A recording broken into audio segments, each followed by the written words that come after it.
প্রিয় দেশবাসী, আসসালামু আলাইকুম। আমি আপনাদের পান্না ভাই বলছি আমেরিকা থেকে। মুক্তিযোদ্ধা প্রফেসর ডক্টর ইমারত হোসেন পান্না। আমার আজকের ভিডিও বাংলাদেশ সরকারের জন্য। আমি বেশ কিছুদিন যাবৎ বাংলাদেশ সরকারের কাছে প্রবাসীদের পক্ষ থেকে একটা অনুরোধ করতেছি, জবাবের অপেক্ষা করতেছি। সময় একটু লাগবে, আমি বুঝি, সময় একটু লাগবে বুঝি, কিন্তু আমাদের জানা দরকার আমরা যারা স্পেশালাইজড জব করি, প্রবাসে থাকি। আমি প্রফেসর পান্না ৩৬ বছর যাবৎ আমেরিকায় থাকি। আমি সাইবার সিকিউরিটির বিশেষজ্ঞ। আমি আমেরিকার একটা সরকারি বিশ্ববিদ্যালয়ের প্রফেসর ছিলাম। আমি আমেরিকান সরকারকে ৩৬ বছর আইসিটির উপরে, সাইবার সিকিউরিটির উপরে, রিস্ক ম্যানেজমেন্টের উপরে সার্ভিস দিয়েছি। আমার দুইটা আইটি কোম্পানি আছে, একটা আমেরিকা টেক আর একটা cyber security centre of excellence. আমি আমার অনেক বন্ধু বান্ধবের সঙ্গে কথা বলেছি। আমি নিজে রিটায়ার্ড, আমার ৭৭ বছর বয়স হয়ে গেছে, এবং আমার বেশ কিছু রিটায়ার্ড বন্ধু বান্ধবের সঙ্গে কথা বলেছি। আমি বাংলাদেশে আমার সহায় সম্পত্তি নিয়ে, আমার অর্জন নিয়ে ফিরে যেতে চাই এবং বাংলাদেশে সেটা বিনিয়োগ করতে চাই, যাতে বাংলাদেশ উন্নত হয়, যাতে বাংলাদেশ কোটি কোটি বৈদেশিক মুদ্রার অর্ডার পায় বিদেশ থেকে, এবং বিদেশ থেকে কোটি কোটি বৈদেশিক মুদ্রা অর্জন করতে পারে। আমার বন্ধুরাও তাই চান, কিন্তু একটাই প্রবলেমটা হচ্ছে বাংলাদেশের ল অ্যান্ড অর্ডার সিচুয়েশন, বাংলাদেশের নিরাপত্তার অভাব। বাংলাদেশে কোনো ল অ্যান্ড অর্ডার ঠিক মতো নাই, নিরাপত্তা ঠিক মতো নাই। জানমালের হেফাজত কে করবে? আমি আমার জীবনের সঞ্চয় নিয়ে বাংলাদেশে চলে আসলাম, বাংলাদেশে ইনভেস্ট করলাম। তারপর দেখা গেল যে আমার জানও গেল, আমার সম্পদও গেল, তাহলে আমার পরিবার তো রাস্তায় বসবে। অতএব আমরা যারা পৃথিবীর বিভিন্ন দেশে, বিভিন্ন স্পেশালিটি গ্রুপে, বিভিন্ন বিশেষজ্ঞ পর্যায়ের কাজ করি, আমরা আমাদের এই রিটায়ার্ড লাইফে বাংলাদেশে ফিরে আসতে চাই। আমাদের সম্পদ, আমাদের অর্জন আমরা বাংলাদেশে বিনিয়োগ করতে চাই। যদি বাংলাদেশ একটা স্পষ্ট ভাবে আমাদেরকে জানান যে বাংলাদেশ আমাদের জানমালের হেফাজত করবেন, বাংলাদেশ আমাদের জানমালের হেফাজত করবেন। দেখুন প্রিয় ভাই ও বোনেরা, আপনারা বোঝেন, আপনি যদি আপনার সকল সম্পত্তি বাংলাদেশের জন্য বিনিয়োগ করেন, আর সেটা যদি হঠাৎ করে বাতাসে উড়ে যায়, সেটা যদি বাংলাদেশের বড় বড় রাঘব বোয়ালে খেয়ে ফেলে, তারা যদি আমার জীবন নষ্ট করে, তাহলে তো আমি আর বাংলাদেশে আসতে পারি না। তা শুনুন, আমার স্লাইডটা দেখুন। আমি কি বলেছি? আমি বলেছি বাংলাদেশ সরকার কি রিটায়ার্ড প্রবাসীদের জানমালের নিরাপত্তা দিবেন, যাতে প্রবাসীরা বাংলাদেশে ফিরে আসেন এবং প্রবাসীরা তাদের সঞ্চয় বাংলাদেশে বিনিয়োগ করতে আগ্রহী হন। কথা অত্যন্ত পরিষ্কার, কথা অত্যন্ত স্ট্রেট ফরওয়ার্ড, জবাবও আমরা অত্যন্ত পরিষ্কার চাই। আমি আমার স্লাইডের শেষে কি বলেছি? এই বিষয়ে বাংলাদেশ সরকারের কোনো স্পষ্ট আশ্বাস, কোনো বক্কিচক্কি না, পরিষ্কারভাবে আমরা শুনতে চাই। বাংলাদেশ সরকার প্রবাসী যারা আসবেন বাংলাদেশে, যারা বাংলাদেশে বিনিয়োগ করবেন তাদের জানমালের নিরাপত্তা দিবেন। বাংলাদেশ সরকার যদি পরিষ্কারভাবে আমাদের জানায়, হ্যাঁ প্রবাসী সরকার সেই ব্যবস্থা নেবেন। প্রবাসী সরকার প্রবাসী থেকে যারা আসবেন তাদের অর্থ সম্পদ নিয়ে বাংলাদেশে বিনিয়োগ করবেন, বাংলাদেশ সরকার তাদের জানমালের নিরাপত্তা দেবেন। এটা আমরা পরিষ্কারভাবে জানতে চাই, অত্যন্ত পরিষ্কারভাবে জানতে চাই, গেজেট নোটিফিকেশনের মাধ্যমে জানতে চাই।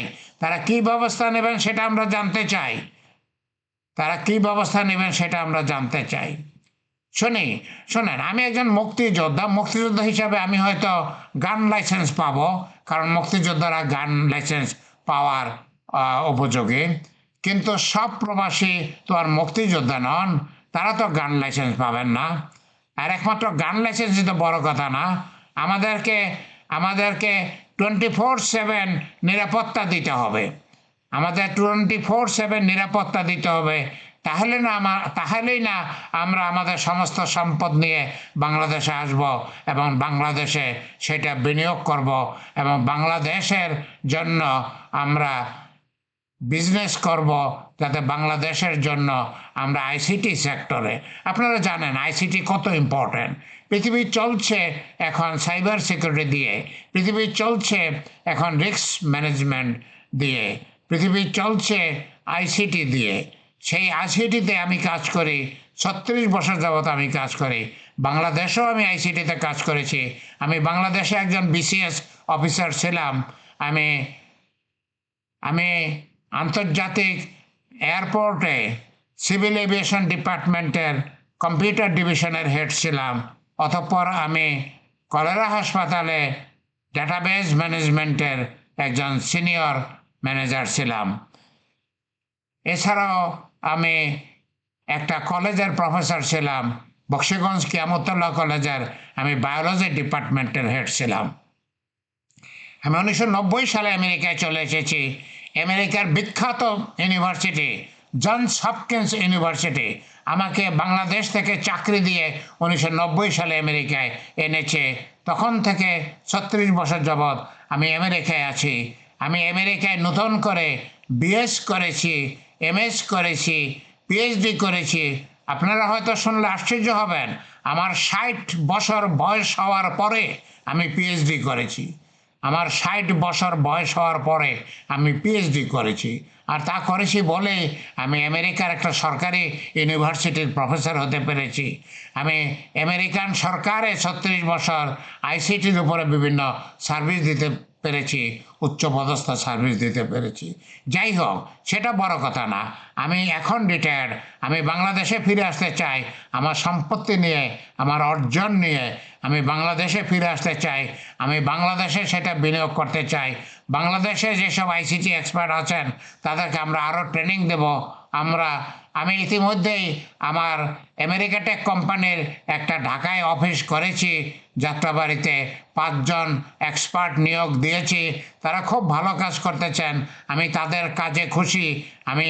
আমি এখন অত্যন্ত জোরের সাথে বলতে পারি বাংলাদেশে বেশ উচ্চপদস্থ, বেশ ভালো মানের আইসিটির এক্সপার্ট আছে।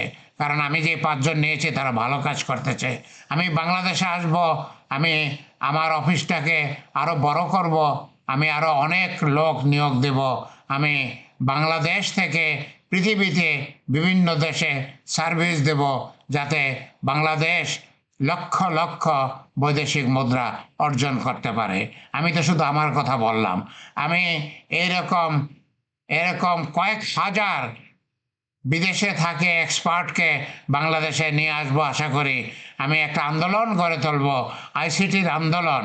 বাংলাদেশে আমি একটা আইসিটির আন্দোলন গড়ে তুলব এক্সপার্টদের দিয়ে, এবং বাংলাদেশে যেসব এক্সপার্ট আছে তাদেরকে নিয়ে আমি একটা আন্দোলন গড়ে তুলব।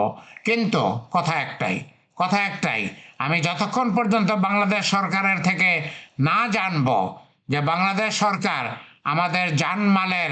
আমাদের জানমালের নিরাপত্তা দেবেন, আমি যখন জানব, গেজেটের মাধ্যমে বাংলাদেশ সরকার যখন জানাবেন, তারা প্রবাসীরা যারা বাংলাদেশে অর্থ বিনিয়োগ করবে তাদেরকে বাংলাদেশ সরকার নিরাপত্তা দেবে, জানমালের নিরাপত্তা দেবে। এটা যখন আমি জানবো, আমি যখন গ্যাজেট নোটিফিকেশন দেখব, আমি যখন ডিটেলস দেখব কিভাবে বাংলাদেশ সরকার আমাদের নিরাপত্তা দেবে, আমি যখন ডিটেলস দেখব, তখনই শুধু আমি আমেরিকায় সব কিছু গুটিয়ে আমি বাংলাদেশে চলে আসবো ইনশাআল্লাহ। এবং আমি বাংলাদেশে আমার আমার অর্জনকে নিয়োজিত করব এবং আমার সময়কে নিয়োজিত করব। বাংলাদেশের ভাই বোনকে আমি আরও শিক্ষা দেবো আইসিটির উপরে। আমি আমেরিকার একজন প্রফেসর, আমি ইউনিভার্সিটি অফ ম্যারিল্যান্ডের প্রফেসর, 15 বছর আমি প্রফেসর হিসাবে চাকরি করেছি। আমি আপনাদেরকে ট্রেনিং দেব, কারণ ট্রেনিং দেওয়াই তো আমার কাজ। ট্রেনিং দেওয়াই, বাংলাদেশেও আমি প্রফেসর ছিলাম, আমি বায়োলজির প্রফেসর ছিলাম বক্সিগঞ্জ কলেজে। আমেরিকায় আমি প্রফেসর, আমি জনস হপকিন্স ইউনিভার্সিটিতে আমি প্রথম এসেছিলাম, এরপর ইউনিভার্সিটি অফ ম্যারিল্যান্ডে আমি প্রফেসর হিসেবে চাকরি করি। যাই হোক, আমি দীর্ঘায়িত করব না, আমি ছোটই রাখি। উদ্দেশ্য আমার একটাই, আমি বাংলাদেশ সরকারের কাছে শুনতে চাই, বাংলাদেশ সরকার, আমরা যারা প্রবাসী দেশে ফিরে আসতে চাই, আমরা যারা প্রবাসী আমাদের সম্পদ বাংলাদেশে বিনিয়োগ করতে চাই, আমরা যারা প্রবাসী আমরা বাংলাদেশের হয়ে কাজ করতে চাই, বাংলাদেশ আমাদেরকে জানমালের নিরাপত্তা দেবে, আমি সেটা শুনতে চাই। আমার অন্যান্য বন্ধুবান্ধব যারা বাংলাদেশে যেতে আগ্রহী, তারা একই কথা শুনতে চায়, তারা একই কথা শুনতে চান। তা এটা আমাদের কোনো অন্যায্য দাবি না। আমরা আমাদের সহায় সম্পত্তি নিয়ে বাংলাদেশে আসব, বাংলাদেশে বিনিয়োগ করব, বাংলাদেশে কাজ করব। আর বাংলাদেশ যদি আমাদেরকে নিরাপত্তা না দেয়, জানমালের নিরাপত্তা না নেয়, তাহলে আমরা কেন আসব? আমেরিকা আরামের দেশ, আরামে আছি, ভালোই আছি, কেন আমি আসব যদি বাংলাদেশ আমাকে জানমালের নিরাপত্তা না দেয়? প্রিয় বাংলাদেশি ভাই বোনেরা, আপনারা দয়া করে বাংলাদেশ সরকারের কাছে অনুরোধ করুন, বাংলাদেশ সরকার যেন এটা করেন, অনতিবিলম্বে করেন। আমাদের আগ্রহ নষ্ট হওয়ার আগেই যেন বাংলাদেশ সরকার এটা করেন। আল্লাহ আমাদের সহায় হন। আল্লাহ সহায় হলেই আমরা যা করতে চাই তা করতে পারবো। আল্লাহ সহায় না থাকলে তো কিছুই পারবো না। আল্লাহ আমাদের সহায় হন। আমিন, আমিন।